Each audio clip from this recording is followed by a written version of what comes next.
shqip dhe sakt kush janë politikanët që sipas Shtetit Bashkuar të Amerikës konsiderohen pengesë për progresin e vendit dhe të cilët deri diku duhet të reflektonin duke bërë një hap pas, duke trajtuar qështjen personale me akuzën që i bën dhe për të kërkuar pastaj rrugë ligjore apo forma tjera të drejtën e vet.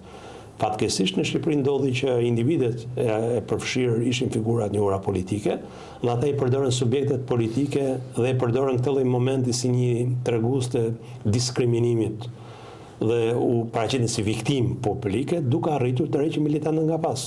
Dhe në momentin që ata kontrolluan partitë të tyre respektive, deri diku u legjitimuan si palë në vendimarrëse në Shqipëri.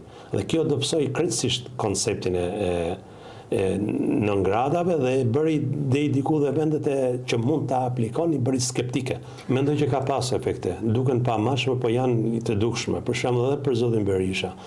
Politikanë të kalibrit që drejtojnë një vend, siç është ai kryeminist dhe president, ata kujdesen gjysmën e kohës për historinë.